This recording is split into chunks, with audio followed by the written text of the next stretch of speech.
Isang matuno na sampal ang dumapo sa pisngi ni Amara.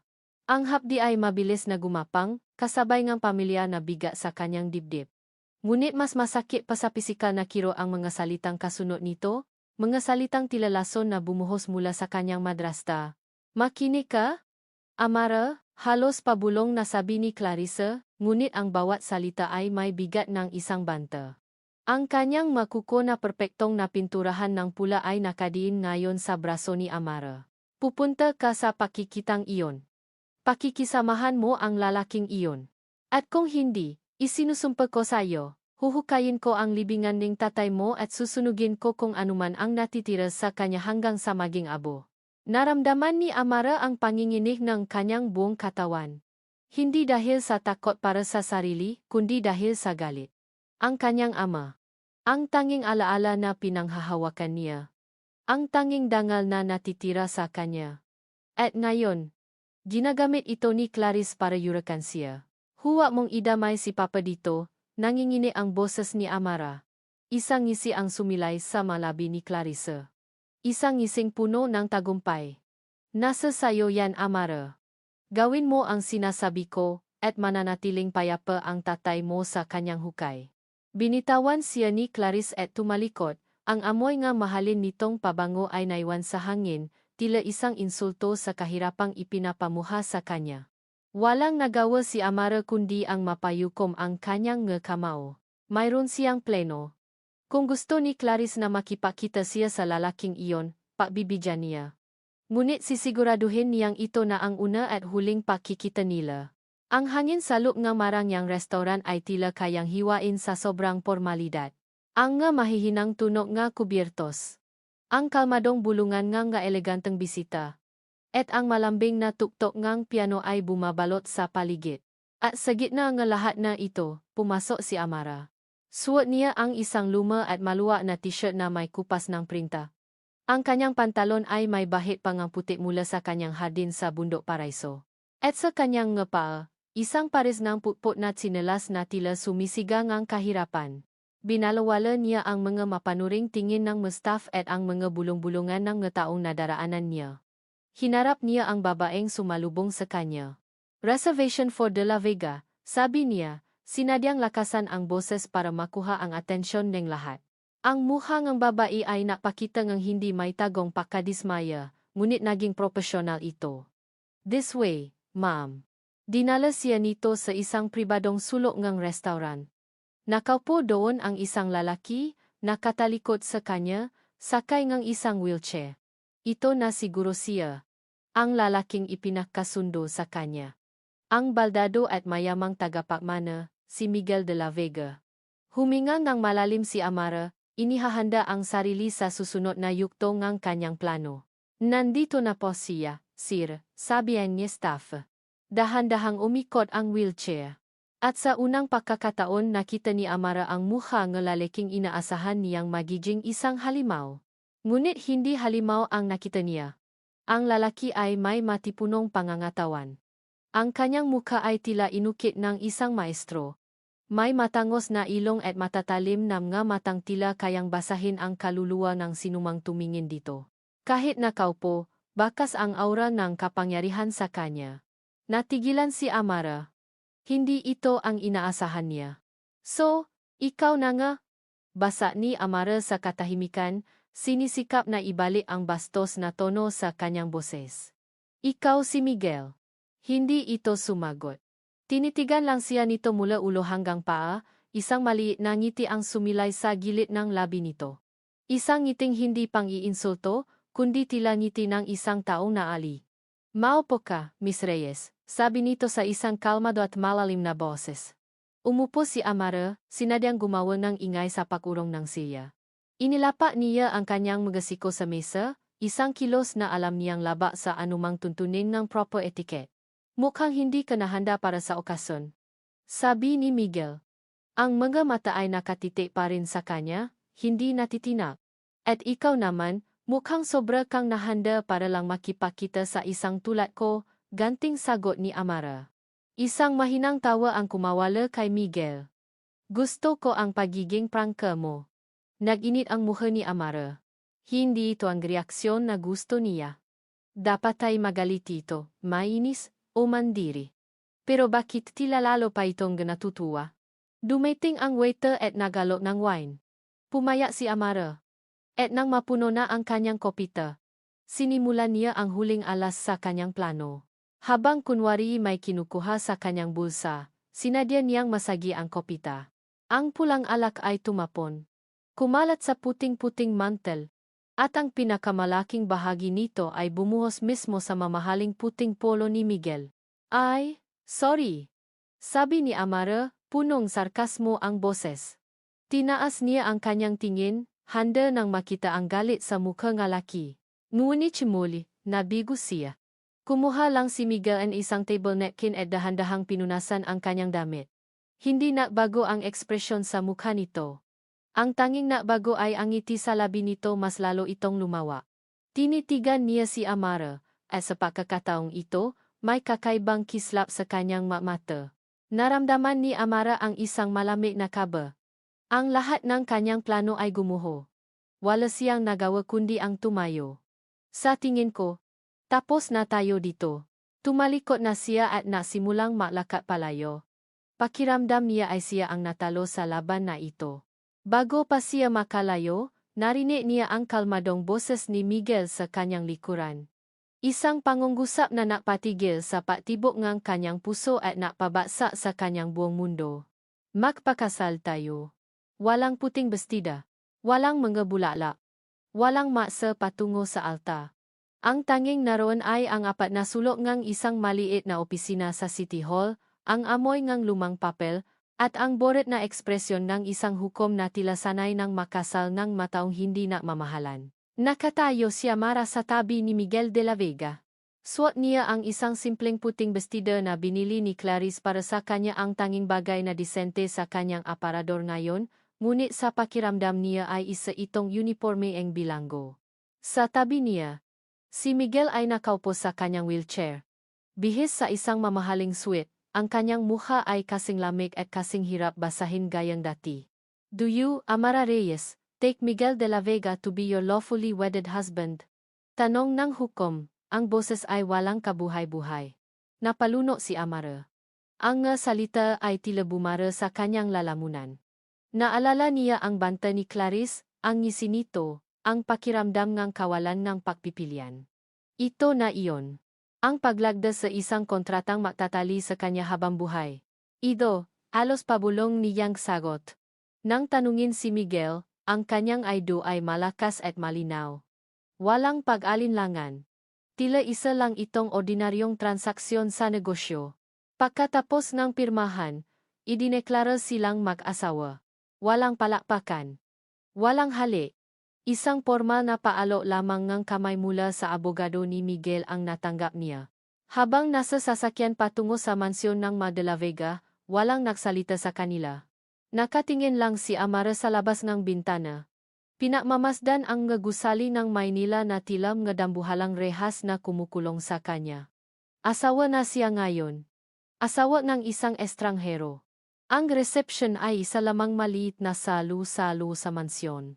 Ngunit para kay Amara, tila ito isang paglilitis. Ang bawat sulok ng bahay ay sumisiga ngang yaman na hindi niya kailanman naranasan. At ang bawat miyembro ng pamilya de la Vega na nandun ay tila mahukom na nakatingin sa kanya ng may pagama. Siya na ba yon? Ang babaeng galing sa bundok? Narinig niyang bulong ng isang matandang babae na nababalutan ng alahas. Kawawang Miguel. Baka ginayuma lang ng babaeng yan? Sagot naman ng isa pa. Halata namang paralang ang habol. Naramdaman ni Amara ang pag-init ng kanyang pisngi.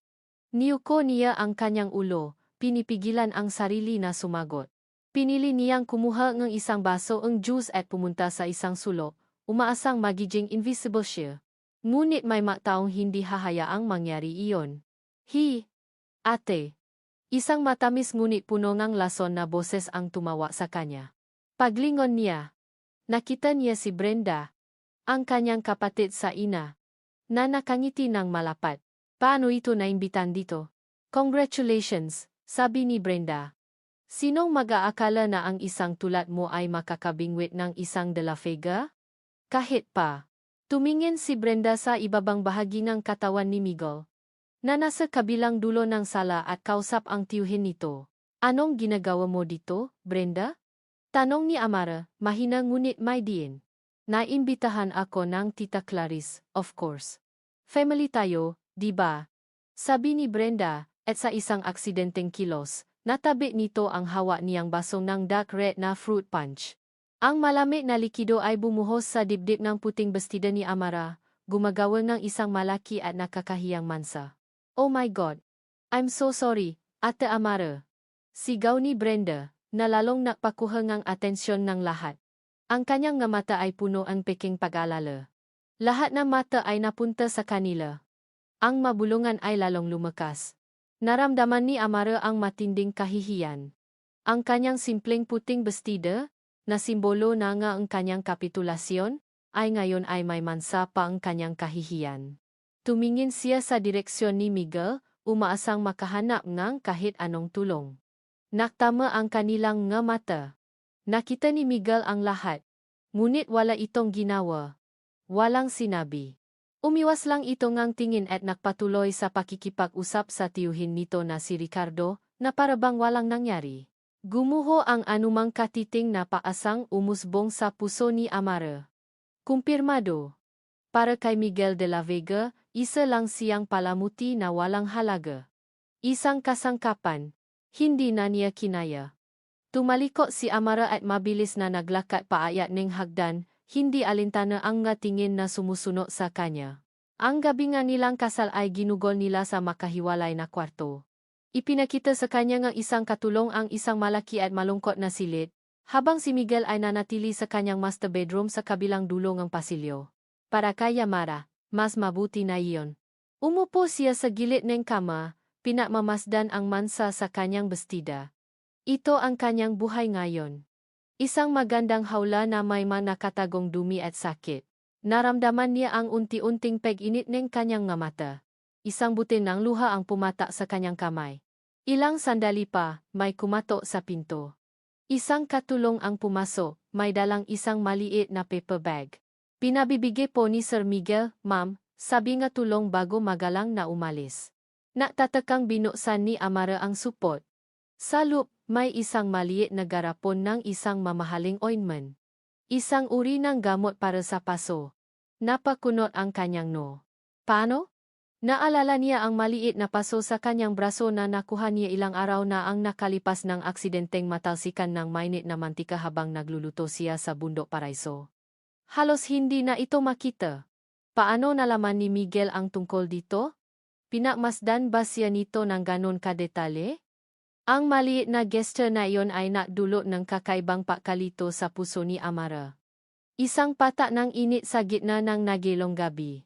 Habang hawak niya ang malamig na garapon, nak-vibrate ang kanyang luma at gasgasing cellphone sa ibabaw ng mesa.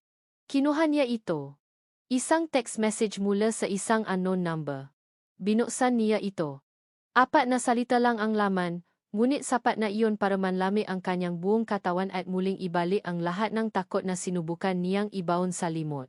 Alam ko kung anong ginawa mo sa tatay mo. Madilim ang silid. Ang tanging liwana ay nakmumula sa 6 na malalaking monito na sabay-sabay na napapakita ng iba-ibang anggulo ng mansyon. Ito ang santuwaryo ni Miguel de la Vega. Ang kanyang tunay na trono. Hindi ang wheelchair na nagsisilbi niyang kulungan sa mata ang lahat, kundi ang upuang ito, sa harap ng sentro ng kapangyarihan na siya lang ang nakakaalam. Sa isa sa screen, pinapanot niyang muli ang eksena mula sa salu-salo kanina. Naka-zoom in ito sa mukha ni Brenda Sandoval habang aksidenteng ibinubuhos ang fruit punch sa bestida ni Amara. Kitang-kita ang panunuya sa mga mata nito, ang peking pagkagulat. Sunod niyang pinanot ang reaksyon ni Amara. Ang mabilis na paagos ng kahihiyan sa mukha nito, na agad napalitan ng isang matigas na pader ng pagpipigil. Hindi ito umiyak. Hindi ito nag-iskandalo. Niyuko lang nito ang ulo, tinanggap ang pahamak, at tahimik na umalis. Isang ordinaryong babae ang iyak. Ang isang babaeng pakitang tao ay magwawala. Ngunit si Amara, nanahimik lang siya. Tila isang sundalong na sugatan sa digmaan na piniling tiisin ang sakit kaysa ipakita ang kahinaan. Pinatay ni Miguel ang video. May kakaiba sa babaeng ito. Isang katatagan na hindi niya inaasahan. Ang pagpapadala niyang ointment ay hindi dahil sa awa. Isa iyong pagsubo. Isang paraan para makita kung ano ang magiging reaksyon nito sa isang hindi inaasahang kabaitan. At base sa ulat ng katulong, natigilan daw ito. Nalito. Hindi siya tulad ng ibang babaeng ipinakilala sa kanya, na ang tanging alam ay humingi at magreklamo. Biglang bumalik sa isip ni Miguel ang isa pang alaala. Ang tunog ng gagulong na kumakaskas sa aspalto. Ang nakakasilaw na liwanag. At ang matinding sakit bago lamunin ng dilim ang lahat. Napahigpit ang hawak niya sa braso ng kanyang upuan. Isang araw, mahahanap din niya kung sino ang may kagagawan nun. Ang traidor na gustong mag-alis sa kanya sa laro. At sa araw na iyon, pagsisisihan nilang lahat na minaliit nila ang isang Miguel de la Vega. Kaya niya pinakasalan si Amara Reyes. Isang babaeng walang koneksyon sa kanilang mundo. Isang perpektong panangga. Isang simpleng babae mula sa bundok na walang sinuman ang paghihinalaan. O iyon ang akala niya. Kinabukasan, ipinatawag niya si Amara sa library. Dumating ito, suot pa rin ang simpleng damit, ang mukha ay walang emosyon. Tila handa sa anumang utos o insulto na ibabato niya. May isang hardin sa likod ng mansyon, simula ni Miguel, ang kanyang boses ay formal at walang bahid ng anumang emosyon. Matagal na iyong napabayaan mula nung na-aksidente ako. Isa na iyong tinik sa mata ko. Dahil mukhang pamilya ka sa mahalaman, gusto kong ikaw ang mag-asikaso nun. Ito ay isang utos, nakabalot sa isang pakiusap. Isang pagsubo. Gusto niyang makita kung paano ito tutugon. Kung magrereklamo ba ito? Kung arte ba itong aping-api? Pero tumingin lang si Amara sa kanyang mamata, isang blankong tingin. Walang bakas ng galit o pagtutol. Pagkatapos ng ilang segundo ng katahimikan, dahan-dahan itong tumango. Sipo. Seiko nito. Iyon lang. Velang taura na salita. Tumalikod ito at umalis sa library. Iniwan si Miguel na may bahagyang pagtataka. Ang simpleng paksang-ayon nito ay mas nakapukaw ng kanyang interes kaysa sa anumang paalsa. Sa mga sumunod na araw, mula sa bintana ng kanyang silid-aklatan o sa pamamagitan ng mga security camera na siya lang ang nakaka-access, pinanot ni Miguel si Amara. Hindi ito naglilinis lang na parang isang utusan. Ang bawat kilos nito sa hardin ay may layunin. Nakikita niya kung paano nito maingat na sinusuri ang bawat halaman, kung paano nito kinikilala ang mga damo mula sa mga halamang gamot na matagal nang nalimutan. Mayroong kakaibang pasyon sa paraan ng kanyang pagtatrabaho. Isang uri ng connection sa lupa na tila natural na dumadaloy mula sa kanya.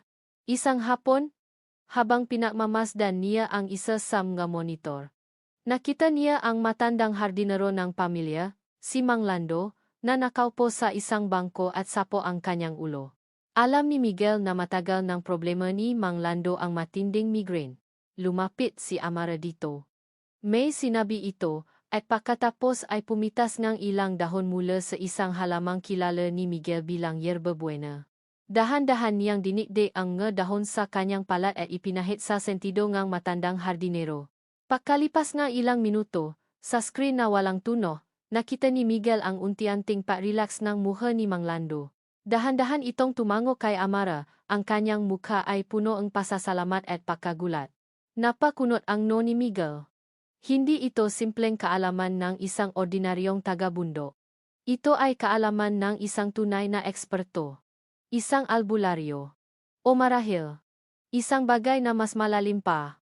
Kinagabihan, habang papunta siya sa kanyang opisina, dumaan ang tiyuhin niyang si Richardo sa pasilyo, may kausap sa cellphone. Akala marahil nito ay walang nakakarinig. Hindi ako interesadong malaman ang madahilan mo, narinig ni Miguel na sabi ni Ricardo sa mababang boses. Ang mahalaga sa akin ay malinis ang pagdating ng lohang na yan. Walang dapat makaiwan ng bakas. Naintindihan mo ba? Napahinto si Miguel sa isang madilim na sulok. Lohang. Kakaibang salita para sa isang negosyo na tulad ng sa kanila. Ano ang itinatago mo, Tio? Nagpatuloy siya sa paglalakad. Ang isip ay napuno niyang hinala. Ang nga pirasong puzzle sa kanyang isipan ay nagsisimulang gumalaw. Ngunit wala pa ring malinaw na larawan. Nang makarating siya sa tapat ng library, sakto namang lumabas si Amara mula sa hardin. Mukha itong pagod. May bahid ng lupa sa pisngi, at may dalang isang maliit at lumang-lumang notebook. Nakasalubong ang kanilang mga mata. Natigilan si Amara, tila nahuling gumagawa ng isang bagay na ipinagbabawal. Sa kanyang pagkataranta, nabitiwan niya ang hawak na kwaderno. Bumaksa ito sa sahig, bumukla sa isang pahina. Akmang pupulutin ni Amara, ngunit mas mabilis ang mata ni Miguel. Mula sa kanyang kinaupuan, kitang-kita niya ang nakaguhit sa pahina. Mandetalyadong sketch ng iba't ibang uri ng halaman, na may masulat kamay na tala sa gilid.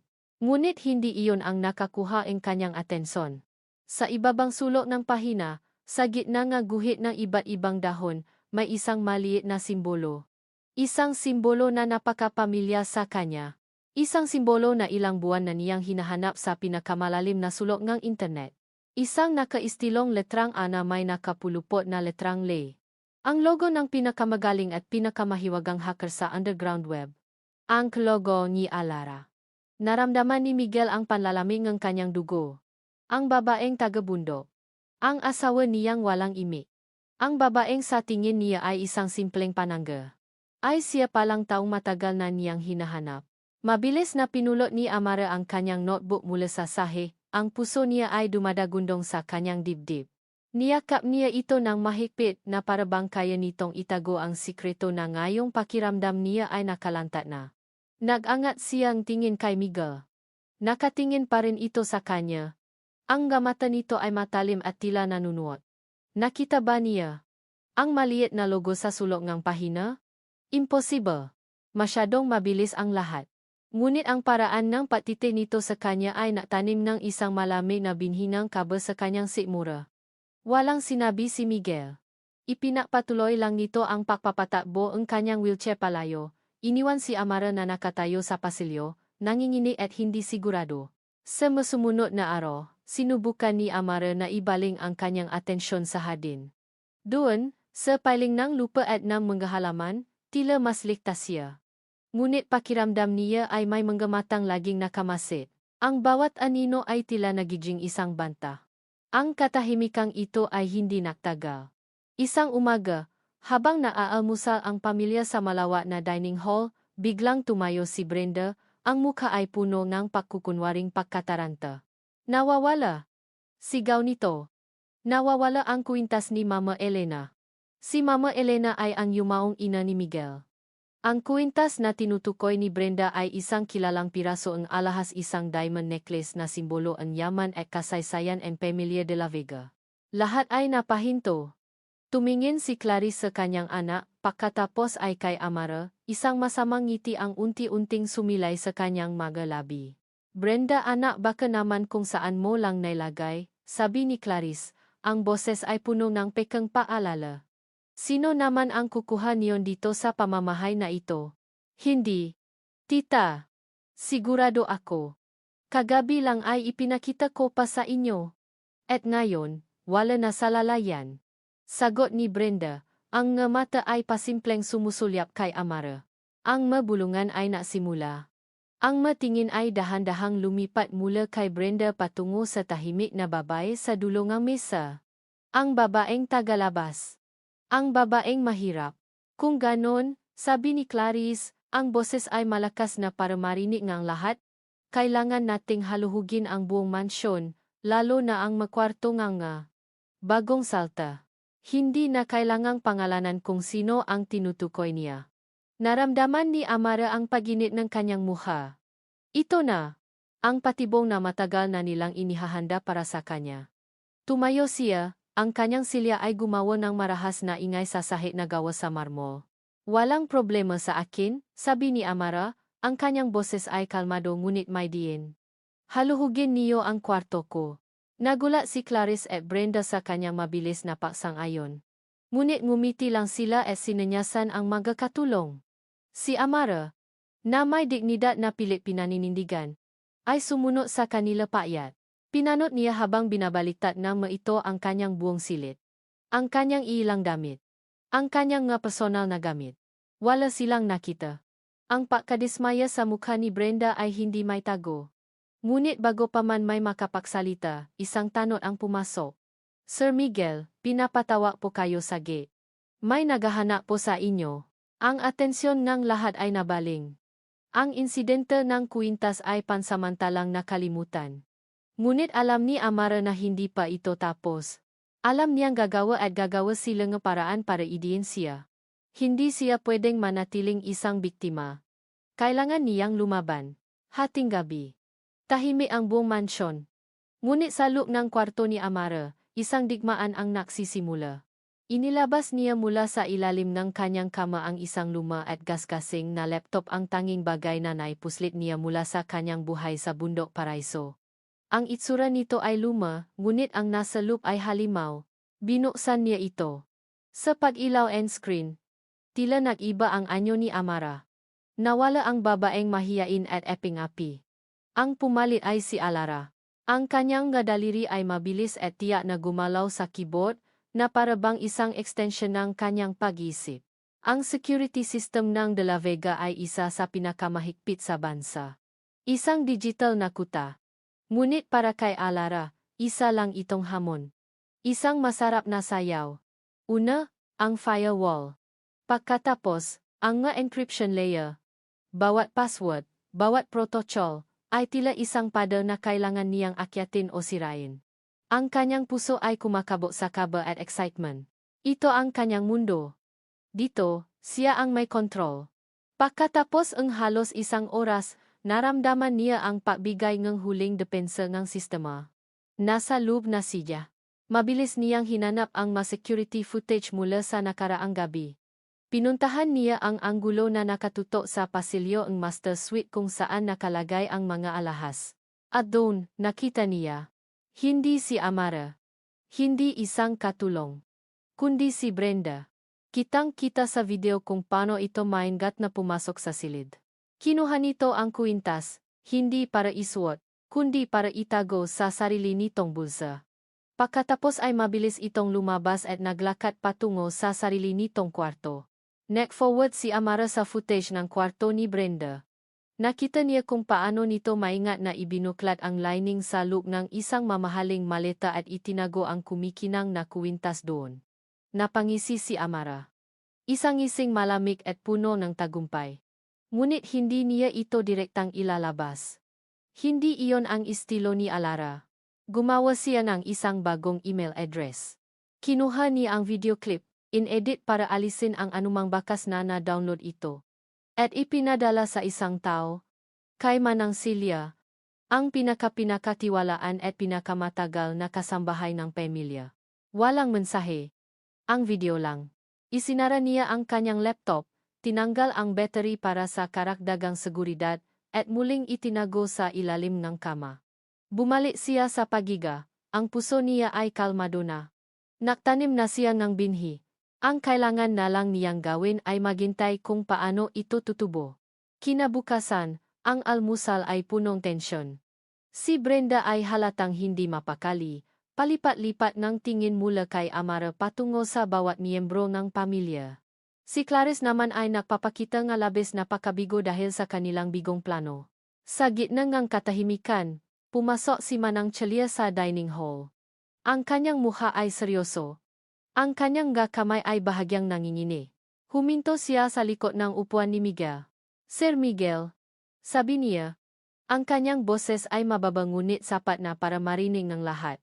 Patawarin po ninyo ang aking pangangahas, pero mayroon po akong natanggap na isang email kaninang madaling araw. Lahat ay napatingin sa kanya. Isang video po, sir, papatuloy niya. Tungkol po sa nawawalang kwintas ni Senyora Elena. Namilo ang mata ni Brenda.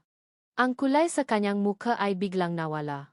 Napatingin siya sa kanyang ina, na ngayon ay nakakunot ang noo sa pagkalito. Ipakita mo, utos ni Miguel, ang kanyang boses ay malamig at walang emosyon.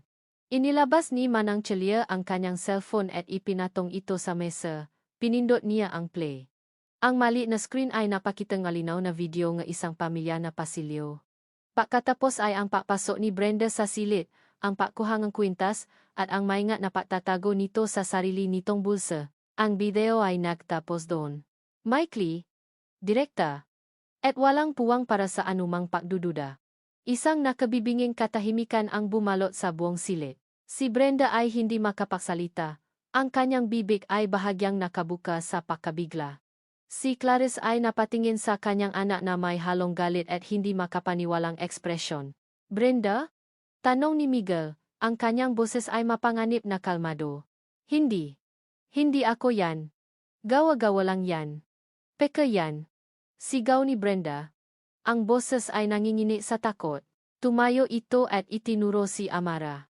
Siya ang may gawa niyan. Sinisiraan niya ako. Ngunit walang naniwala sa kanya. Ang ebidensya ay masyadong malinaw. Ang kahihiyan ay hindi may tatago. Tumingin si Miguel kay Amara. Nakaupo lang ito, tahimik na kumakain ng kanyang almusal na parabang walang nangyayari. Ngunit sa ilalim ng mesa, ang kanyang makamay ay makadaop, pinipigilan ang pangingini. Nagtama ang kanilang mamata sa loob ng isang segundo. At sa pagkakataong iyon, nakita ni Miguel ang isang bagay na hindi niya nakita kanina, isang panandaliang kislap ng tagumpay. Ang pagdududa niya ay naging katiyakan. Siya nga. Nang gabing iyon, habang nag-isa si Amara sa kanyang silid, sinusubukang pakalmahin ang kanyang puso matapos ang matagumpay na laban. Nag-vibrate ulit ang kanyang luma at gasgasing na cellphone. Isang mensahe mula sa isang pamilya na platform. Isang secure messaging app na ginagamit lamang ng gapiling tao sa underground web. Ang mensahe ay mula sa taong ilang taon na niyang nakakausap ngunit hindi pa nakikita. Ang kanyang karibal. Ang kanyang kaibigan. Ang mensahe ay mula kay Cygnus. Nangingini ang kamay ni Amara habang binubuksan ang mensahe. Ang laman nito ay isang maikling pangungusap. Ngunit sapat na iyon para manigas siya sa kanyang kinaupuan at mapuno ang yelo ang kanyang ugat. Galing mo. Kamukha mo yung asawang pinsan ko. Pinatay ni Miguel ang kanyang cellphone at ibinalik sa bulsa. Galing mo.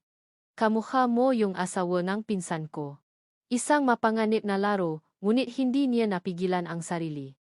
Para siyang isang mangingisda na nagagis ng pine at ngayon ay pinagmamasdan kung kakagatin ba ito ng isda. Hindi sumagot si Amara sa mensahe. Iyon mismo ang sagot na inaasahan niya. Ang katahimikan ay isang uri ng pagkumpirma. Sa masumunod na araw, binago ni Miguel ang kanyang estratehiya. Hindi na lang siya tagamasid. Nasimula siyang maging isang mangangaso.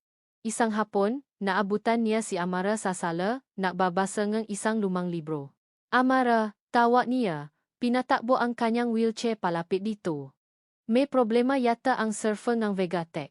Biglang bumagal at hindi ma-access ang ilang files. May ideya ka ba kung ano ang posibleng sanhi ng server latency? Tinaas ni Amara ang kanyang tingin mula sa libro, ang kanyang mukha ay isang perpektong blankong canvas. Walang bakas ang pagkaalarma. Ngunit nakita ni Miguel ang halos hindi mahahalata, panandaliang patigas ang kanyang daliri sa gilid ng libro. Wala po akong alam sa maganyang bagay, sir, mahinahon niyang sagot. Isa lang po akong taga-bundok. Ngumiti si Miguel. Ganon ba? Sayang. Akala ko lahat ng kabataan ngayon ay marunong sa computer. Isang pagsubok. Isang hamon. At si Amara ay hindi kumagat. Ngunit lalo lang nitong pinatibay ang kanyang hinala. Sa kabilang banda, napansin ni Miguel na may nagbago rin sa kanilang samahan. Dahil sa dedikasyon ni Amara sa hardin, nagsimula itong magdala ng masariwang halamang gamot sa loob ng bahay. Isang gabi, habang hirap siyang makatulog dahil sa sakit na paminsan-minsan ay sumusumpong pa rin sa kanyang mabinti, pumasok si Manang Celia sa kanyang kwarto. Sir, pinabibigay po ni Ma'am Amara, sabi nito, inilapa ang isang tasa ng mainit na tsaa sa kanyang bedside table. Sa apo ng chamomile at lavender. Pampakalma daw po at pampatulog. Tinitigan ni Miguel ang tasa. May kakaibang init na gumapang sa kanyang dibdib, isang init na walang kinalaman sa tsaa. Ang babaeng ito, napatuloy niyang sinusubo at pinagdududahan, ay nagpakita nga isang uri ng pag-alala na hindi niya kailanman natanggap mula sa iba. Kinabukasan, Habang nasa kalagitnaan siyang kanyang masakit na physical therapy session, biglang pumasok si Amara sa gym. Sandali lang po. Sabi nito sa therapist. Subukan nating lagyan nito. Sa kamay niya ay may isang maliit na mangkok na may lamang pinahalong langis na amoy mentol at eucalyptus. Lumapit ito at, nang may paingat, sinimulang imasahe ang langis sa kanyang mabinti, partikular sa mabahagi na naninigas. Ang makamay nito ay mainit at may kalyo makamay ng isang taong sanay sa pagtatrabaho ngunit ang kanyang pag-aplos ay magaan at puno ng kalaman. Ang init ay magpapabuti sa daloy dugo, habang ang lamig ng mentol ay magpapamanhit sa sakit, paliwanag niya sa mahinang boses, na parabang nakbabahagi ng isang lihim. Naramdaman ni Miguel ang unti-unting paginhawa. Ang sakit ay hindi nawala, ngunit nabawasan. Ngunit may isa pang pakiramdam na mas malakas pa ang init ng kanyang balat sa ilalim ng mapalat ni Amara. Isang koneksyon. Isang kuryenteng hindi niya naramdaman nun. Nang matapos ang session, habang tinutulungan siya ni Amara na bumalik sa kanyang wheelchair, bigla itong natapilo sa isang maliit na weight. Nawalan itong balanse at bumaksak diretso sa kanyang kandungan. Ang buong mundo ay tila uminto. Ang mukha ni Amara ay ilang pulgada na lang ang layo sa kanya. Ang kanyang mabangong hininga ay tumatama sa kanyang pisngi. Ang kanyang mga mata, na ngayon ay puno ng pagkagulat at hindi na blanko, ay nakatitik sa kanya. Naramdaman ni Miguel ang bigat ng kanyang katawan, ang lambot ng kanyang balat. At sa sandaling iyon, hindi na siya ang CEO na nag-isip. Hindi na siya ang taong naghahanap ng katotohanan. Isa lang siyang lalaki. Isang lalaking uhaw sa init ng isang tunay na koneksyon. Dahan-dahan. Inangat niya ang kanyang kamay at hineplos ang pisngi nito. Hindi ito umiwas. Nakita niya ang pakalito at takot sa mamata nito, ngunit mayroon ding isang bagay na mas malalim, isang uri ng pag-anyaya. Hindi na niya pinigilan ang sarili. Ibinaba niya ang kanyang ulo at sinakop ang malabi nito. Malambot, mainit, at may lasa ng pamilya na saa. Sa simula, nanigas si Amara sa pakabigla. Ngunit pagkatapos ng ilang sandali, naramdaman ni Miguel ang unti-unting pag-relax ng kanyang katawan, at ang isang mahinang pagtugon. Ang halik ay nagtagal lamang ng ilang segundo, ngunit para kay Miguel, tila isang kawalang hanggan. Nang magiwalay sila, pareho silang humihingal. Agad na tumayo si Amara, ang mukha ay namumula, at hindi makatingin sa kanya. Paumanhin, bulong nito bago mabilis na tumalikod at halos tumakbo palabas ng gym. Naiwan si Miguel. Ang kanyang puso ay malakas na kumakabo. Ang pakiramdam ay bago at nakakatakot. Isang bagay na hindi niya kontrolado. Kinagabihan. Hindi siya mapakali. Pumasok siya sa kanyang opisina, sinusubukang ibalik ang kanyang atensyon sa trabaho. Sa paghahanap sa traidor sa Vegatech, binuksan niya ang kanyang safe para kunin ang ilang dokumento. Ngunit may isang folder doon na hindi dapat nandun. Inilabas niya ito. Ang nakasulat sa labas, Bao Cao Tay Nặng Nù Nù Hi Vân Phá Hoan Y. Ito ang pinakalihim niyang investigasyon. Ang file na naglalaman ng lahat ng ebidensya na ang kanyang aksidente ay isang tangkang pagpatay. Paano ito napunta dito, sa labas ng nakatagong kompartimento? At sa sandaling iyon, naalala niya. Kagabi. Dahil sa tsaan ni Amara, nakatulo siya ng mahimbing sa kauna-unahang pagkakataon sa loob ng maraming buwan. Sa sobrang pagod, naiwan niyang hindi nakalo ng mayos ang kanyang safe. Isang malamig na pakiramdam ang gumapang sa kanyang likod. Ang halik, ang paalaga, ang lahat ba ngayon ay isang pakana? Isang paraan para makuha ang kanyang tiwala at makapasok sa kanyang ngalihim. Habang hawak niya ang folder, isang text message ang dumating sa kanyang telepono. Mula sa kanyang pinakakatiwalaang security head. Sir, may na-detect kaming attempted breach sa personal server ninyo. Hindi natagumpay, pero ang signature. Kapareho ngang kay Alara. Napatingin si Miguel sa folder. Pagkatapos ay sa direksyon ng kwarto ni Amara sa kabilang pasilyo. Ang lahat ng init na naramdaman niya kanina ay biglang nawala, napalitan ng isang nagayalong pagdududa. Sino ka ba talaga, Amara Reyes? Kaibigan o kaway? Hindi makatulog si Amara. Ang init ng mga labi ni Miguel ay nananatili pa rin sa kanya, isang alaala na sabay na nagbibigay ng init at kabel sa kanyang dibdib. Paulit-ulit na naglalaro sa kanyang isipan ang nangyari. Ang pagbaksa niya sa kandungan nito.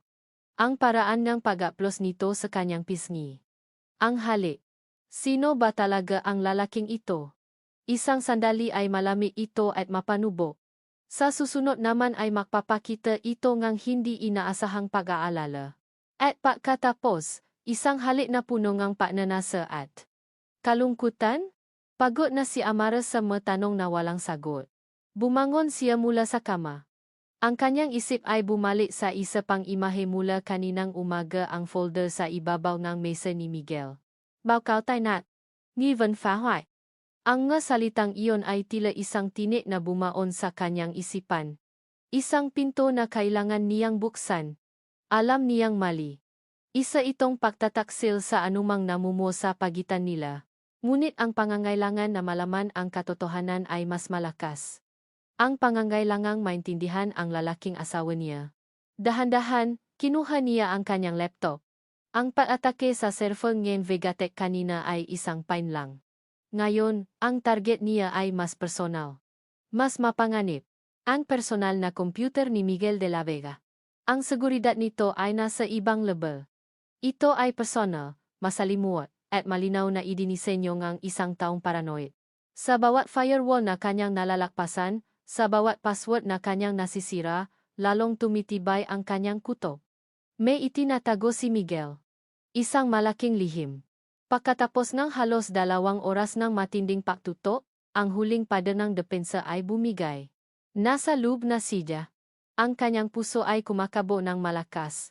Hinanap niya ang file. At doon ito, sa isang nakatagong folder na pinangalan ng Recuerdos. Mga alaala. Bao tay na no. PDF? Naalinlangan siya ang isang segundo.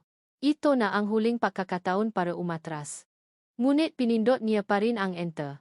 Dahan-dahang neglot ang mapahina sa screen. Puno ito ng mga teknikal na jargon, mga ulat ng pulisya, at mga testimonya. Ngunit ang mata ni Amara ay na-focus sa report ng isang independent investigator. Binasa niya ang mga salita. At sa bawat isa, tila nanlalamig ang kanyang dugo. Manipulated brake lines. Tampered electronic control unit. Showing signs of expert-level sabotage. The car was programmed to accelerate uncontrollably upon impact. Hindi ito aksidente. Ito ay isang tangkang pagpatay. May gustong pumatay kay Miguel. Ang kanyang pagiging baldado ay hindi resulta ng isang trahedya, kundi ng isang krimen. Ang lahat ng kanyang pagiging malami, ang kanyang pagdududa, lahat ay may dahilan. Isa siyang lalaking nabubuhay sa anino ng mga taong gustong kumitil sa kanya. Napasandal si Amara sa kanyang upuan. Ang hininga niya ay tila naubos. Ang lahat ng pakalito niya kay Miguel ay biglang napalitan ng isang damdamin na hindi niya inaasahan. Awa. At pahanga. Habang iniscroll niya ang huling pahina ng report, may narinig siyang isang mahinang tunog sa labas ng kanyang pinto. Isang kaluskos. Ang dahan-dahang pakpihit ng doorknob. Naniga si Amara sa kanyang kinaupuan. Huli na para itago ang laptop, huli na para sa lahat. Dahan-dahang bumukas ang pinto. Isang anino ang tumambad sa liwanag na namumula sa pasilyo. Isang pamilya na anino. Isang mataas at matipunong figura. Ngunit may mali. May isang bagay na impossible. Ang figurang iyon ay nakatayo. Walang wheelchair. Walang saklay. Nakatayo ito sa sarili nitong 2 paa. Ang liwanag mula sa screen ng kanyang laptop ang nagsilbing ilaw sa mukha ng bagong dating. Si Miguel. Ang kanyang mukha ay kalmado, ang kanyang mga mata ay nakatitik ng diretso sa kanya, pagkatapos ay sa screen ng laptop kung saan nakabukas ang report. Ang buong mundo ni Amara ay tila gumuho. Ang halik. Ang pagiging baldado. Si Sickness. Ang hacker na si Alara. Ang lahat ng lihim nila ay naksalpukan sa isang nakabibinging sandali ng katotohanan. Sinubukan ni Amarang magsalita, ngunit walang boses na lumabas sa kanyang lalamunan. Si Miguel ang unang bumasa sa katahimikan. Isang ngiti, isang malungkot at pagod na ngiti ang sumilay sa kanyang mga labi. Hindi na kailangang Alara, sabi nito. Ang boses ay malumanay ngunit may bigat ng 100 lihim. Pwede mo namang itanong sa akin. Sa ibang bahagi ng mansyon, sa isang madilim na silid, isang lalaki ang nanunot sa isang maliit na monitor. Si Ricardo de la Vega. Ang isang maliit na kamera na itinago niya sa isang event sa kwarto ni Amara ay nahatid ng lahat. Nakita niya ang pag-hack. Nakita niya ang pag-dating ni Miguel. At narinig niya ang pangalan na binikas nito. Elara. Nalaki ang mga mata ni Ricardo sa pakabigla na mabilis na napalitan ng isang malami at kalkuladong galit. Ang babaeng taga-bundok. Ang inakala niyang isang hangal at walang kwentang palamuti. Siya pala ang maalamat na hacker. Isang napakalaking balakid sa kanyang nga plano. Isang maluwag na dulo na kailangan ng putulin. Pinatay niya ang monitor. Kinuha niya ang kanyang telepono at na-dial ng isang numero. May bagong problema, sabi niya sa kausap sa kabilang linya. Ang asawa ni Miguel. Oh, yung babay. Kailangan na siyang mawala. Nakatayo si Miguel sa gitna ng sili. Ang kanyang ngapa ay matata na nakatapak sa sahi. Ang bigat ng lahat ng kanyang galihim ay tila gumaan, ngunit napalitan ito ng isang bagong bigat. Ang tingin ni Amara. Nakita niya ang lahat sa mga mata nito sa loob lamang ng ilang segundo. Ang unang bukso ng pagkabigla. Ang takot. Ang pagkalito. At pagkatapos, isang bagay na hindi niya inaasahan pag-unawa. Tila ang lahat ng piraso ng puzzle ang kanyang pagiging malami, ang kanyang nga pagsubo, ang hali ay biglang nakaroon ng lugar sa isipan nito. Paano? Iyon lang ang salitang lumabas sa bibig ni Amara. Ang boses ay nanginginig pa rin. Lumakat si Miguel palapit. Bawat hakbang ay isang testamento sa mga buwan ng lihim at masakit na terapi. Umupo siya sa gilid ng kama ni Amara. Ang distansya sa pagitan nila ay puno ng hindi masabing mga salita. 1 taon, simula niya. 1 taon na akong unti-unting gumagaling. Sa simula, gusto ko talagang sumuko. Pero ang galit ang napatuloy sa akin. Galit sa kung sino man ang gumawa sa akin nito. Ikinuwento niya ang lahat. Ang kanyang hinala na may traidor sa loob ng kumpanya, sa loob mismo ng kanyang pamilya. Ang plano niyang mapanggap na mahina at walang laban para hintayin na makamali ang kanyang kaawi. Ang paggamit sa kanilang kasal bilang isang perpektong panangga. At ikaw, sabi niya, tinitigan ito ng diretso sa mata. Ikaw na si Alara. Hindi ka kasama sa plano. Isa kang sorpresa. Ang pinakamaganda at pinakamapanganib na sorpresa. Napayuko si Amara, tila pinoproseso ang lahat. Kaya pala alam mo ang tungkol kay Cygnus. Tumango si Miguel. Ako si Cygnus. At ako rin si MD, ang pansamantalang namamahala sa Vegatech mula sa anino. Sa bawat revelasyon, nakita ni Miguel ang unti-unting pagbabago sa ekspresyon ni Amara. Nawawala ang takot, napapalitan ng isang matalas na kislap sa kanyang mata. Ang kislap ng isang henyo na nakakita ng isang komplikadong problema na kailangan niyang solusyonan. Kailangan ko ang tulong mo, Amara, pag-amin ni Miguel, at sa unang pagkakataon, naging bukas at mahina siya sa harap ng ibang tao. Hindi ko kayang gawin ito ng mag-isa. Masyadong malakas at matalino ang kalaban. Pero tayong dalawa, si MD at si Alara. Baka may pag-asa tayo. Itinaas ni Amara ang kanyang tingin. Naktama ang kanilang mga mata. Walang salitang namutawi. Ngunit sa sandaling iyon, isang kasunduan ang nabuo. Isang alyansa. Ang nga sumunod na gabi ay naging kanilang sikretong mundo. Kapa ang buong mansyon ay natutulog na, ang opisina ni Miguel ay nagiging kanilang warung. Naglata sila ng isang malaking whiteboard, pinupuno ito ng pangalan, mga koneksyon, at mga posibleng motibo. Ang hangin ay puno ng amoy ng kapwa at tensyon. Ang tiyuhin kong si Ricardo, sabi ni Miguel, binilugan ang pangalan. Siya ang may pinakamalaking motibo. Matagal na niyang gustong kontrolin ang Vegatech, pero masyadong halata, sagot ni Amara, ang nga mata ay nakatutok sa isang listahan ng matransaksyon sa kanyang laptop. Ang isang taong kasing talino niya ay hindi gagawin ng isang bagay na madaling ituro sa kanya. Maliban na lang kung mayroon siyang kasapwat. Pinapanood ni Miguel si Amara habang nagtatrabaho ito.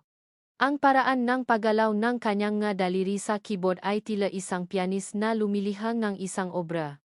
Ang kanyang konsentrasyon ay absoluto.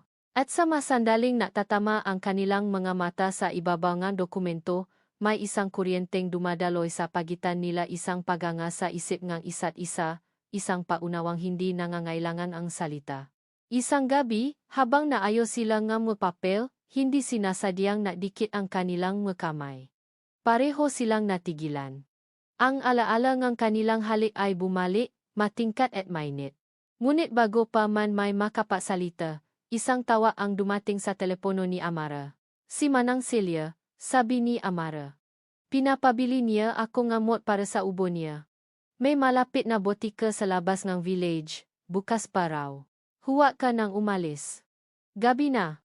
"Ako na ang mautos," sabi ni Miguel, biglang nakaramdam ng kaba. "Okay lang. Kailangan ko rin ng sariwang hangin." "Sandali lang ako." Ngumiti ito sa kanya, isang tunay at nakakagaan ng loob ng ngiti. Pinanot niya itong umalis, ngunit may masamang kutob na gumapang sa kanyang dibdib. Kinuha niya ang kanyang telepono at tinawagan ang kanyang security head. "Sundin mo siya.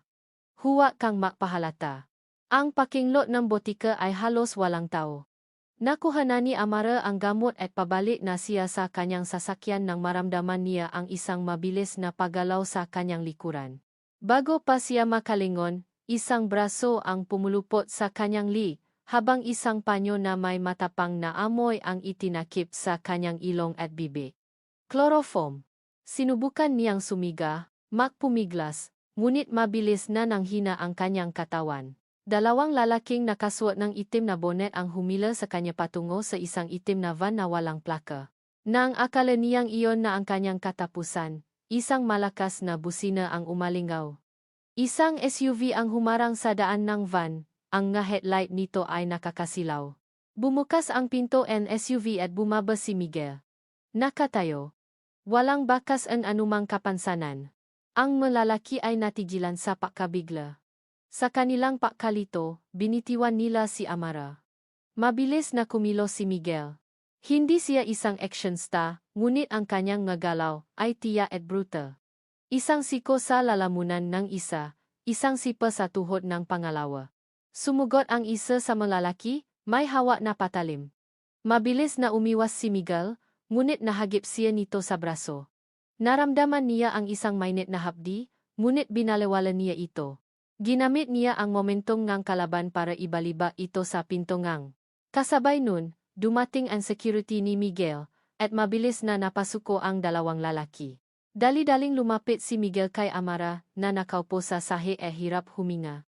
"Amara, okay ka lang?" Tumingin si Amara sa kanya, pagkatapos ay sa kanyang braso na ngayon ay dinadaluyan ng dugo. "Ang braso mo." Nang makabalik sila sa mansyon, dinala ni Miguel si Amara sa kanyang silid.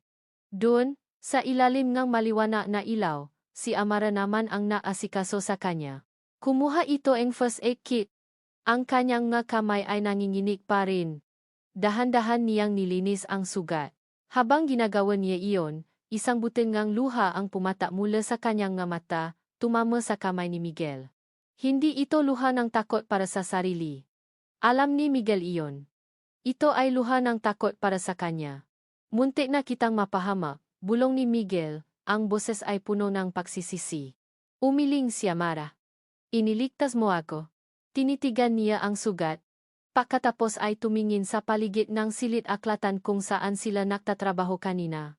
Ang kanyang isip ay bumalik sa investigasyon. "May kailangan akong tingnan." Bumalik sila sa war room.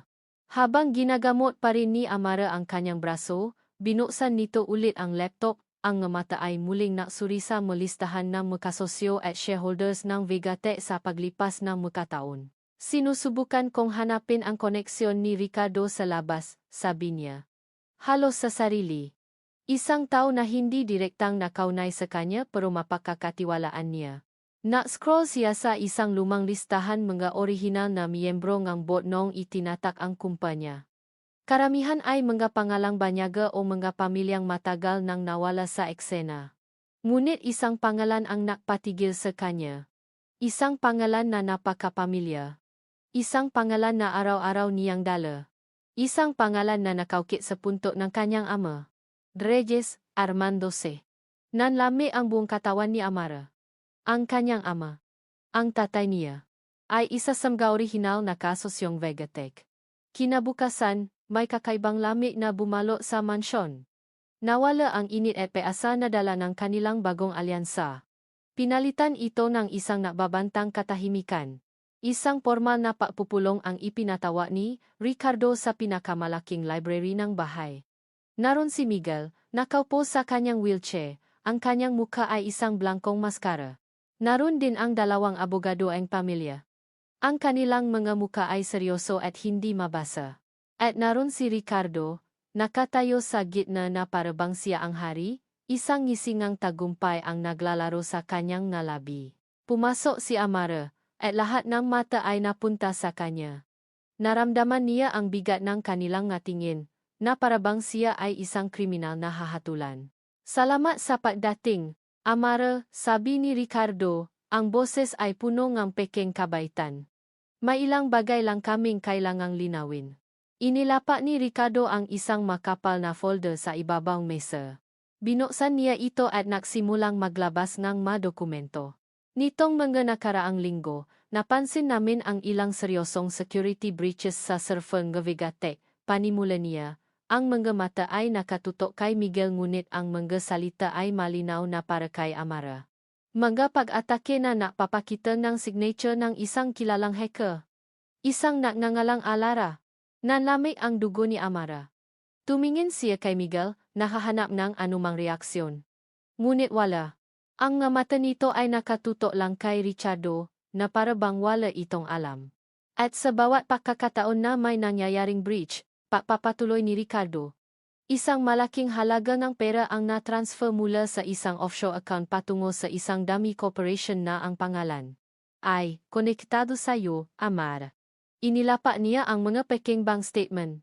Pagkatapos ay mga kopya ng mga peking email sa pagitan ni Alara at ng isang kilalang karibal ng Vegatech. Ang mga ebidensya ay perpektong ginawa. Isang lambat na maingat na inilata. Miguel, hindi to totoo, sabi ni Amara. Ang boses ay nagsisimulang mangini, tumingin siya sa asawa, nagmamakaawa. Alam mo kung bakit ko to ginawa, alam mong nagtutulungan tayo. Hindi tumingin si Miguel sa kanya. Ang mamata nito ay nanatiling nakapako sa mga dokumento sa mesa. Ipaliwanag mo ang magabang transfer, Amara, malamig na tanong ni Miguel. Ang tanong na iyon ay tila isang punyal na sumaksa sa puso ni Amara. Ang pagtatanong niya ay nangangahulugang naniniwala siya na ang lahat ng pinasamahan nila, ang lahat ng kanilang ngalihim, ay biglang nawalan ng halaga sa harap ng kasinungalingan ni Ricardo. Wala akong alam diyan. Halos pasigaw na sabi ni Amara. Patibong yan. Ricardo. Alam kong ikaw ang may gawa nito. Tumawa si Ricardo. Bakit ko naman gagawin yan? Samantalang ikaw. Ikaw ang may motibo. Isang babaeng galing sa wala na biglang naging asawa ng isang De La Vega. Isang hacker na kayang magbenta ng mga sikreto para sa milyon-milyong piso. Bumaling si Amara pabalik kay Miguel. Ang mga luha ay nagsisimula ng mamuo sa kanyang mga mata. Miguel, please. Maniwala ka sa akin. Sa wakas, tumingin si Miguel sa kanya. Ngunit ang mga matang sumalubong sa kanya ay hindi ang mga matang nakita niya kagabi, ang mga matang punong pag-aalala at paganga. Ang mga matang kahalikan niya. Ang ito ay mamatang isang estranghero. Malamig, malayo, at puno ang pagkasuklam. Tapos na ang pagpupulong. Nagtagumpay si Ricardo. Ang mga abogado ay tumango lang, tila kumbinsido na. Iniwan nila si Amara na nakatayo sa gitna ng silid, wasak at nagisa. Sinundan niya si Miguel palabas ng library, habang itinutulak nito ang sariling wheelchair palayo. Miguel, mag-usap tayo. Pakiusap niya. Hinahabol ito. Huwag mong hayaang sirain niya tayo. Patibong lang to. Huminto si Miguel sa gitna ng pasilyo. Dahan-dahan itong lumingon, ang kanyang mukha ay isang maskara ng yelo. Sirain tayo. Ulit niya. Ang boses ay puno ng mapait na panunuya. Walang tayo. Amara. At kailanman? Hindi na karon. Hindi totoo yan. Hindi totoo? Sabi ni Miguel. Ang kanyang boses ay bumaba, naging mas mapanganib. Ang hardin? Ang saa? Ang pag-alaga mo? Pati ba ang halik? Parte ba lahat yon ng palabas mo, Alara? Isang paraan para makuha ang tiwala ko, para makalapit sa masikreto ko. Napasandal si Amara sa pada, ang masalita nito ay tumatagos sa kanya na parang mabubo. Ganito rin ba ang ginawa mo sa tatay mo? Patuloy ni Miguel, ang bawat salita ay idinisenyo para saktan siya sa pinakamalalim na paraan. Nagsinungaling ka ba ng pauli-ulit hanggang sa huli? Ayon na ang huling dago. Ang paggamit sa alaala ng kanyang ama laban sa kanya. Ang paggamit sa kanyang pinakamasakit na nakaraan. Napaling si Amara. Ang maluha ay malaya nang dumadaloy sa kanyang mapisngi.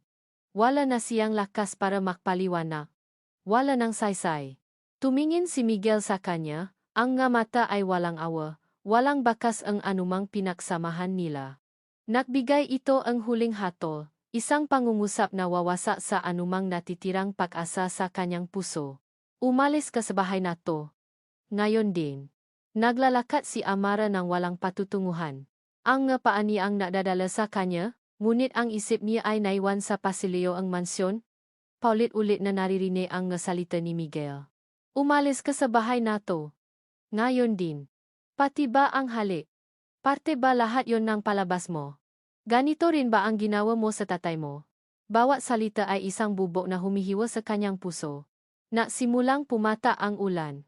Malalaki at mabibigat na pata na mabilis na bumasa sa kanyang damit at buho. Ngunit hindi niya naramdaman ang lamig. Mas malamig pa ang yelo na bumabalot sa kanyang puso. Ang pagtataksil ay mas masakit kaysa sa anumang pisikal na kiro. Huminto siya sa gitna ng isang parke, hinahayaan ang ulan na bumuhos sa kanya, na parabang kaya nitong hugasan ang sakit. Gusto niyang sumiga. Gusto niyang magwala. Gusto niyang bumalik sa bundok paraiso, magtago sa ilalim ng mapuno, at kalimutan na nangyari ang lahat ng ito. Ang pagtakas. Iyon ang lagi niyang ginagawa. Ngunit habang nakatayo siya roon, basang-basa at wasak, isang alaala ang pumasok sa kanyang isipan.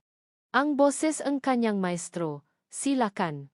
Amara, ang mahalaman sa gubat ay may dalawang uri, sabi nito sa kanya isang araw, habang nag-ani sila ng mahalamang gamot.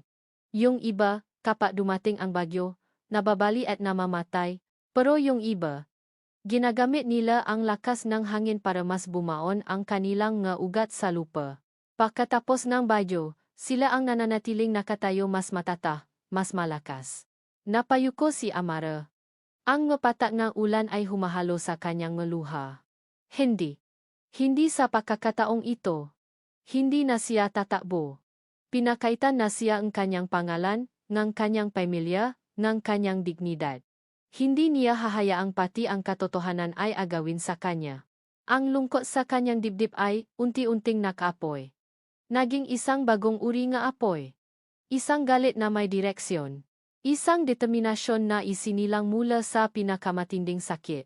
Itinaas niya ang kanyang muha, hinahayaan ang ulan na bumuhos. Hindi na siya ang biktimang si Amara. Oras na para bumalik si Alara. Ang isang mali at madilim na internet cafe sa isang eskinita sa Quiapo ang naging kanyang bagong war room. Ang amoy nga lumang kape at sigarilyo ay kabaliktaran ng malinis at mamahaling opisina ni Miguel, ngunit para kay Amara, ito ang perpektong lugar para magtago at magtrabaho. Inilabas niya ang kanyang lumang laptop. Ang kanyang nga kamay ay hindi na nanginginig. Ang nga ito ay matata. May layunin. Isinantabi muna niya si Miguel. Ang sakit ngang pagtataksil nito ay isang lason na kailangan niyang harapin mamaya. Ang kanyang target ngayon ay si Richardo. At alam niya kung saan magsisimula. Ang pinakamalaking kahinaan ng isang taong matalino ay ang taong kasapwat niya na hindi kasing talino niya. Ang kahinaan ni Ricardo ay si Clarice. Hindi siya naaksaya ng panahon. Inumpisahan niyang halungkatin ang lahat ng posibleng digital footprint ni Clarice Sandoval. Mga social media, mga online purchase, mga bank account. Ngunit lahat ay malinis. Masyadong malinis. Tila may isang profesional na naktago ngang lahat ng bakas. Napahinto siya. Paano niya masisira ang isang pader na hindi niya makita? Kailangan niya ng tulong. Kailangan niya ng isang taong nakakaalam sa nakaraan. Kinuha niya ang kanyang telepono at nagdial ng isang numerong kabisado niya. Pagkatapos ng ilang ring, isang pamilya at mahinahong boses ang sumagot. Lakan. Amara anak? Nasaan ka? Bakit parang? Lakan. Kailangan ko po ang tulong ninyo, pinutol ni Amara ang sasabihin nito. Ang boses niya ay mabilis at apurado. Naalala niyo po ba ang tatay ko, si Armando Reyes? Oo naman. Isang mabuting tao ang tatay mo. Bago po siya umalis sa Maynila at pumunta sa Paraiso. May nakaaway po ba siya? May malaki po ba siyang nakaalitan sa trabaho? Isang mahabang katahimikan ang namayani sa kabilang linya. Pagkatapos ay nagsalita si Lakan. Ang natatandaan ko, palagi niyang ikinukwento ang tungkol sa isa sa mga kasosyo niya. Isang taong sakim at walang prinsipyo. Nakaroon sila ng isang malaking pagtatalo tungkol sa direksyon ng kumpanya. Pagkatapos nun, biglang na-desisyon ang tatay mo na ibenta ang lahat ng shares niya at iwan ang lahat. Ang pangalan ng kasosyo niyang iyon. Ricardo. Ricardo de la Vega. Isang piraso ng puzzle ang biglang nalagay sa lugar. Ang connection na matagal na niyang hinahanap. Salamat po, Lakan. Maraming salamat. Ibinalik niya ang kanyang atensyon sa laptop. Mayroon na siyang timeline. Mayroon na siyang punto kung saan magsisimula. Hinanap niya ang financial record ng Fegatech mula sa taon na umalis ang kanyang ama. Ang kanyang madaliri ay sumayaw sa keyboard. Si Alara ay nasa kanyang elemento. Bawat linya ng code, bawat firewall, bawat encrypted file ay sumusuko sa kanya. At doon, nakita niya. Isang shell company na nakarehistro sa ilalim ng isang pekeng pangalan, ngunit ang digital trail ay bumabalik kay Ricardo. Isang malaking transaksyon ang ginawa mula sa kumpanyang ito, isang paglilipat ng napakalaking halaga. Ngunit saan ito napunta? Ang receiving account ay nakapangalan sa isa pang dummy corporation.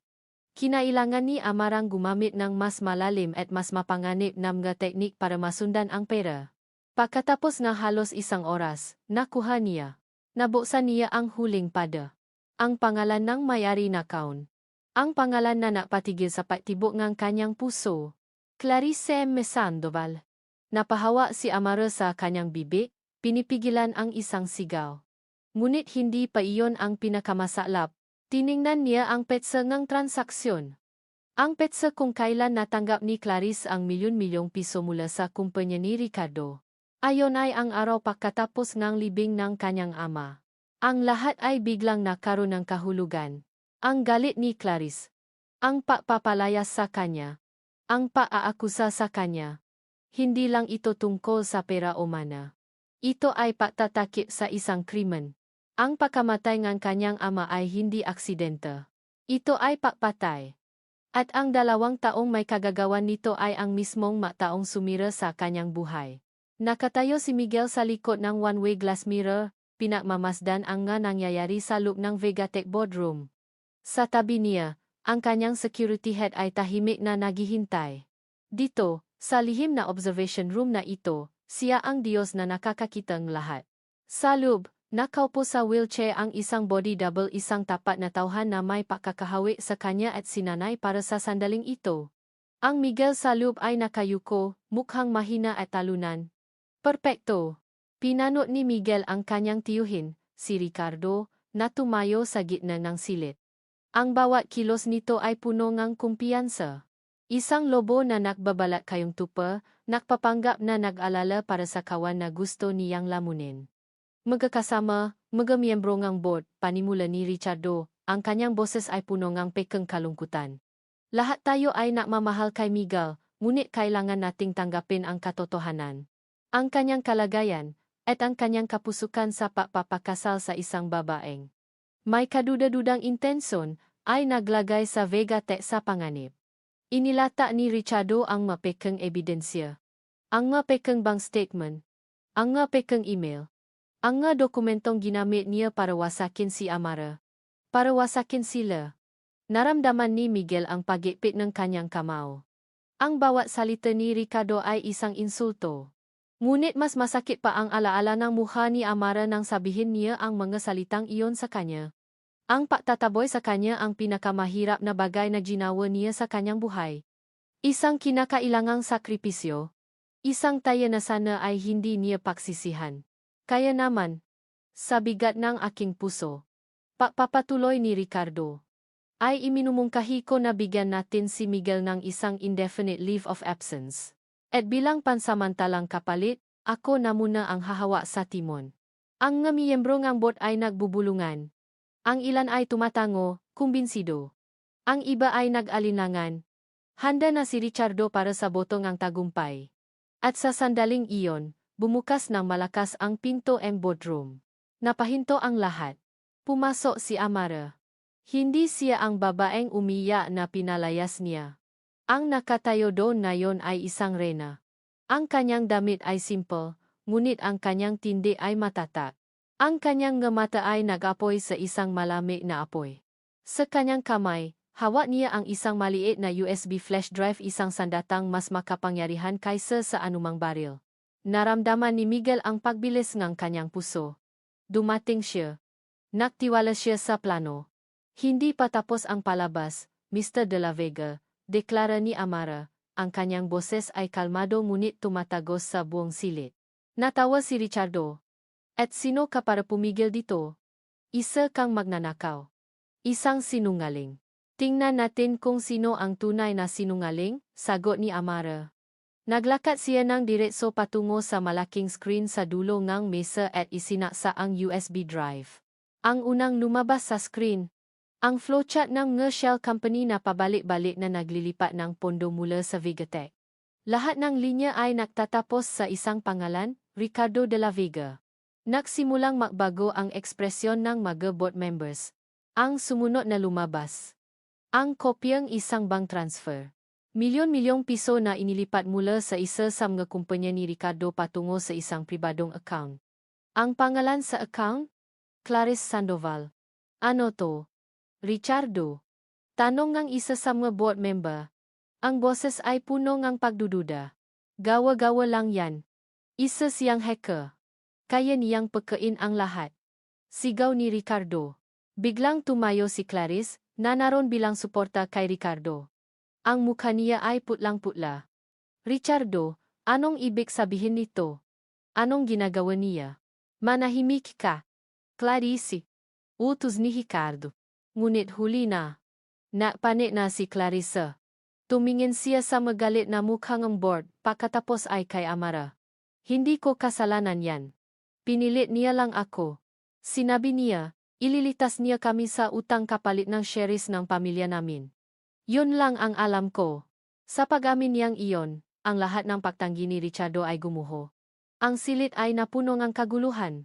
At sa gitna ng kaguluhang iyon, tumayo ang Miguel na nasa wheelchair. Isang nakabibinging katahimikan ang biglang bumalo sa buong silid. Ang body double ay dahan-dahang naglakad papunta sa pinto at pinagbuksan ito. Mula sa observation room, lumabas ang tunay na Miguel de la Vega. Nakatayo, matatag, at punong kapangyarihan. Ang ngapangangang lahat ng nasa silid ay tila bumaksa sa sahig. Ang kanilang nga mata ay nanaki sa hindi makapaniwalang pagkagulat. Ngunit ang mukha ni Ricardo ang pinakakawili-wiling pagmasdan. Ang kulay nito ay nawala, ang kanyang pagiging arogante ay napalitan ng purong takot. Tila siya isang multo na nakakita sa sarili nitong kamatayan. Naglakad si Miguel. Bawat hakbang ay mabigat, at may layunin. Huminto siya sa tabi ni Amara. Tumingin siya sa mga miyembro ng board. Magino, sabi niya. At ang boses na lumabas ay hindi boses ng isang biktima, kundi boses ng isang pinuno. Ako si Miguel de la Vega. At sa mga nakalipas na buwan, ako rin ang nasilbing MD ng kumpanyang ito. Pagkatapos ay ibinaling niya ang kanyang tingin sa kanyang tiyuhin. Ang tingin na iyon ay mas malamig kaysa sa yelo. Tapos ka na tiyo, sabi ni Miguel. Doon na tuluyang nasira ang isip ni Ricardo. Ang kanyang mundo ay gumuho sa harap niya. Wala na siyang takas. Wala na siyang kapangyarihan. Sa isang mabilis at despradong kilos, hinablot niya si Amara mula sa tabi ni Miguel. Mula sa loob ng kanyang coat, inilabas niya ang isang maliit at itim na baril at itinutok ito sa ulo ni Amara. Huwag kayong lalapit. Sigaw niya. Ang kanyang nga mata ay ligaw. Lahat kayo. Mga traidor. Hinila niya si Amara papalayo, gamit itong panangga. Kung hindi mapapasa akin ang Vega Tech, hiyaw niya, ang kanyang boses ay basa sa galit at kabaliwan, walang magmamay-ari nito. Ang malamig na dulong baril sa kanyang sentido ang tanging bagay na toto sa mundong biglang gumuho. Ang ngasigawan sa paligid niya ay tila nanggagaling sa malayo. Ang tanging malinaw ay ang mananginginig na kamay ni Ricardo na nakahawa sa kanya at ang mga mata ni Miguel. Mga matang hindi na nakpapakita ng galit o pakalkula, kundi ng purong takot. Takot para sa kanya. Huwag kang gagawa ng kahit anong katangahan, Ricardo. Sigaw ni Miguel, ang boses ay matatak ngunit may panginginig ng pag-aalala. Ngunit bago pa man makasagot si Ricardo, bumukas ng malakas ang lahat ng pinto ng boardroom. Mabilis na pumasok ang security team ng Vegatech, armado at naka-uniforma. Ang kanilang ngagalaw ay mabilis at sanay. Sa loob lamang ng ilang segundo, napalibutan na nila si Ricardo. Nawalan ng kulay ang mukha nito. Wala na siyang takas. Dahan-dahan, sa ilalim ng nga nakatutok na baril. Binitiwan niya si Amara at ibinaksa ang kanyang armas sa sahig. Isang tunog ng pagsuko. Agad na lumapit si Miguel kay Amara, hindi inalintana ang sinuman sa silid. Hinawakan siya nito sa mabraso. Ang kanyang mamata ay sinusuri ang bawat pulgada ng niyang pagkatao, na parabang sinisigurado na buo pa siya. Okay ka lang? Sinaktan ka ba niya? Tanong nito, ang boses ay puno ng emosyon na ngayon lang niya narinig mula rito. Tumango lang si Amara, hindi pa rin makapagsalita. Habang dinadampot ng mga gwardiya si Ricardo, isa pang grupo ng magpulis ang pumasok. Lumapit sila kay Clarice at Brenda, na nakaupo sa isang sulok, nanginginig sa takot. Clarice Sandoval, Brenda Sandoval, arestuhin namin kayo bilang kasabwat sa mga krimen ng corporate fraud at attempted murder. Sabi ngang isang pulis. Habang pinoposasan ang maina, naktama ang nga mata nila ni Amara. Sa mga mata ni Clarice, walang pagsisisi. Tanging galit at pakasuklam. Ngunit sa mga mata ni Brenda, nakita ni Amara ang isang bagay na iba takot. Isang pag-amin ng pagkatalo. Natapos na. Ang lahat ng mga taong sumira sa kanyang buhay ay haharapin na ang kanilang kaparusahan. Ang bigat sa kanyang dibdib na matagal na niyang pinapasan ay tila unti-unting gumaan. Sa loob ng opisina ni Miguel ang kanilang war room na mayani ang katahimikan. Nakaupo si Amara sa isang silya habang si Miguel ay nakatayo sa harap ng bintana, nakatalikod sa kanya, pinakmamasdan ang nga ilaw ng siyudad. Amara, basa niya sa katahimikan. Alam kong walang salita ang sapat para. Bakit? Pinutol siya ni Amara, ang boses ay mahina ngunit matatak. Ito ang tanong na pinakamahalaga sa lahat. Bakit mo ginawa yon? Yung nga sinabi mo, pinaniwala mo ako na kinasusuklaman mo ako. Humarap si Miguel sa kanya. Sa mata nito, nakita niya ang sakit at pagsisisi. Dahil iyon lang ang paraan para iligtas ka. Para iligtas tayong dalawa. Lumapit ito. Nanonood si Ricardo. Alam kong may mga mata at tainga siya sa buong mansyon. Nakita niya tayong nag-uusap. Nakita niyang nagiging malapit tayo sa isa-isa. Noong gabing inatake kanila. Alam kong nakikita ka na niya bilang isang banta. At noong nalaman niyang ikaw si Alara, napailing ito. Kailangan kong maniwala siya na naktagumpay siya. Na nasira niya tayo. Kailangan kong maniwala siya na wala ka ng halaga sa akin, para hindi ka na niya ituring na target. Para may labas niya ang lahat ng kanyang alas sa huling pagkakataon. Pinakinggan ni Amara ang bawat salita. Ang lahat ay may lohika. Isang perpekto at malupit na lohika. Ngunit ang sakit. Pero yung sinabi mo, bulong niya, naalala ang hapdi. Ginamit mo ang tatay ko laban sa akin. Nakita niya ang kirot sa mga mata ni Miguel. Iyon ang pinagsisisihan ko ng lubos. Kinailangan kong gumamit ng mga salitang alam kong sasaksa ng malalim. Mga salitang mapapakumbinsi sa sinumang nakikinig na totoo ang galit ko, Amara. Patawarin mo ako. Bawat salitang binitiwan ko ay isang punyal na sumaksa din sa sarili kong puso. Pinakita ni Miguel ang kanyang telepono. Binuksan niya ang secure messaging app. May isa pa akong kailangang ipatapat, sabi nito. Ipinakita nito sa kanya ang screen. Nakita ni Amara ang kanyang handle, Alara. At sa itaas nito, ang pangalan ng kausap niya. Cygnus. Nanlaki ang mga mata ni Amara. Ang lahat ng kanilang pag-usap. Ang mga biro. Ang mga payo. Ang mga sandali ng pag-unawa sa gitna ng kadiliman ng internet. Ikaw. Tumango si Miguel. Mula pa sa simula, Amara. Bago pa man kita makilala bilang asawa ko, kilala na kita bilang karibal at kaibigan ko. Siguro. Tadhana talaga na makita tayo. Tadhana. Ang salitang iyon ay umalingaw-ngaw sa kanyang isipan.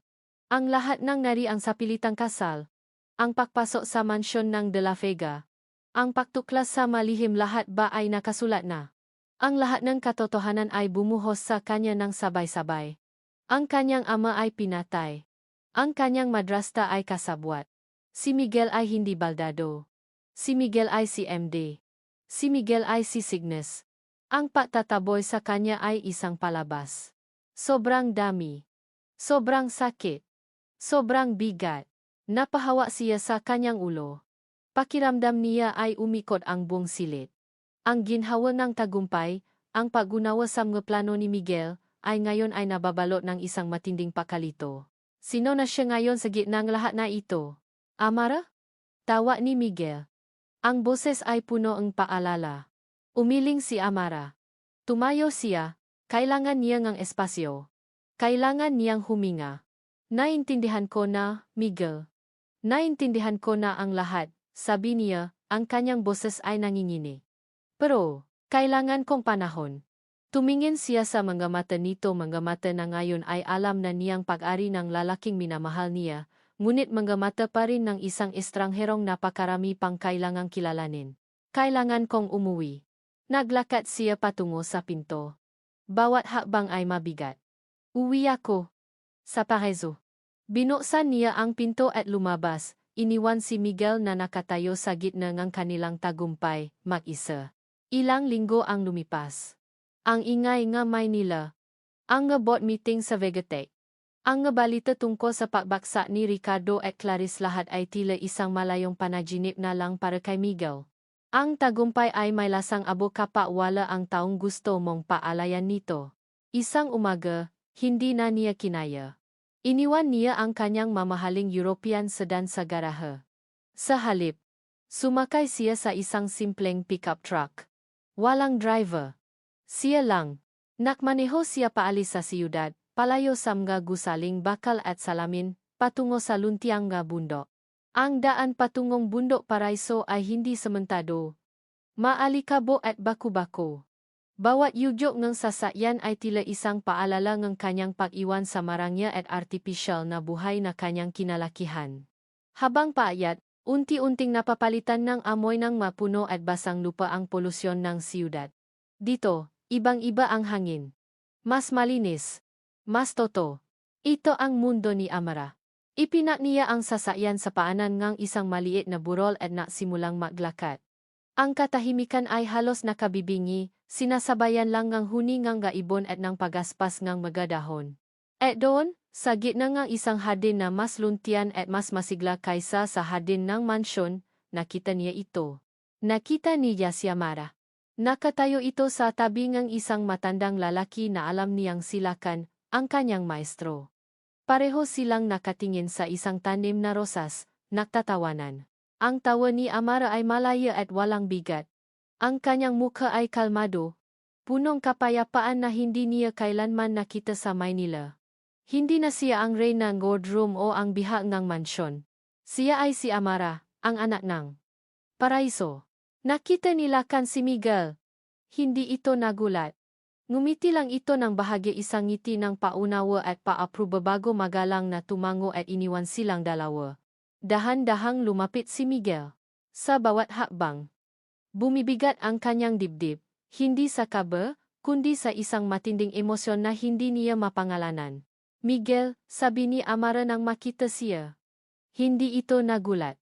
Tila inaasahan na niya ito. Amara, sagot niya. Huminto siya sa harap nito, sa ilalim ngang lilim ngang isang malaking puno ngang mangga. Walang nga pada, walang nga kamera, walang nga sekretong nakatago sa pagitan nila. Nandito ako, simula ni Miguel. Ang kanyang boses ay mahina at puno ng katapatan, hindi bilang CEO ng Vegatech. Hindi bilang asawa mo sa papel. Nandito ako bilang si Miguel. Ang lalaking. Napahinto siya, niluno ang sariling pride. Ang lalaking nagmamahal sa'yo. Alam ko na nasaktan kita ng sobra, papatuloy niya. At habang buhay kong pagsisisihan ang sakit na idinulot ng mga salita ko. Pero kailangan mong malaman na totoo ang lahat. Ang paalala, ang pahanga, ang halik. Tumingin si Amara sa kanya, ang mga mata nito ay kalmado at malalim, tila isang lawa na walang hanggan. Hinihintay nito ang kanyang susunod na sasabihin. Hindi ako naparito para kunin ka pabalik sa Maynila. Naparito ako para maging kung nasaan ka, sabi ni Miguel. Kung dito ka masaya, dito ako. Handa kong iwan ang lahat para sa iyo. Dahan-dahan. Sa isang kilos ng lubos na pagsuko at pag-asa, inilahat niya ang kanyang kamay. Hindi isang utos. Hindi isang pakiusap. Isang paanyaya. Isang tanong na tanging ang puso lang nito ang makakasagot. Tinitigan ni Amara ang kanyang kamay, pagkatapos ay tumingin sa kanyang mga mata. At doon, sa ilalim ng puno ang mangga, sa gitna ng paraisong pinangalan sa kanya, isang ngiti ang unti-anting sumilay sa mga labi ni Amara. Isang ngiti na puno ng kapatawaran, pagtanggap, at pag-asa. Dahan-dahan, itinaas niya ang kanyang kamay, at ipinatong ito sa palada ni Miguel. Ang init ng kanyang balat ay tila isang pangako. Ang pagsasalubong ng kanilang magkapalat ay isang kasunduan na mas matibay kaysa sa anumang pirma sa papel. Hindi na sila nagsalita. Magkahawak kamay, umupo sila sa damuhan at pinanot ang dahan-dahang paklubo ngang araw sa likod ngang nga bundok. Ang kalangitan ay nakulay kahel, rosas, at lila, isang perpektong pagpipintangang isang bagong simula. Tapos na ang digmaan. Nawala na ang mga maskara. Ang natira na lang ay dalawang pusong nasaktan, nahilom, at sa wakas, natakpuan ang kapayapaan sa piling ng isa't isa. At dito tatapos ang masalimot ngunit matamis na kwento nina Amara at Miguel. Mula sa kaibuturan ng aming puso, kami ay taos-pusong nagpapasalamat sa iyo, aming mahal na tagapakinig, sa walang sawang pagsubaybay sa bawat kabanata ng kanilang paglalakbay. Ang samahan ninyo ang nagbigay sa amin ng inspirasyon upang tapusin ang kwentong ito. Ang pagsulat sa buhay nina Amara at Miguel ay isang paglalakbay din para sa amin. Kasabay ng kanilang pagluha, kami rin ay nasaktan. Sa kanilang nga sandaling ang kili at paasa, kami rin ay napangiti. At sa kanilang tagumpay laban sa lahat ng pagsubok, kami rin ay nagdiwang. Ang kanilang kwento ay isang paalala na ang tunay na halaga ng isang tao ay hindi nasusukat sa panlabas na anyo, sa yaman, o sa mapait na nakaraan. Ito ay nasusukat sa lakas ng kalooban, sa talinong ginagamit sa kabutihan, at sa pusong handang magpatawad at magmahal muli. Isang paalala na ang pagpapatawad, una sa lahat, ay isang regalo para sa ating mga sarili. At isang paalala na kahit sa pinakamadilim na gabi, laging may paasang muling sisikat ang araw. Ngayon, nais naming marinig ang inyong nga salubin. Ano ang aral na inyong natutunan sa kwentong ito? Aling bahagi ang pinakatumata sa inyong puso? Mag-iwan lamang po ang komento sa ibaba. Ang inyong bawat salita ay mahalaga sa amin. Hanggang sa muli neting pakikita sa susunod na kwento ng paibig at paasa. Nagmamahal. Kwentong Puso TV.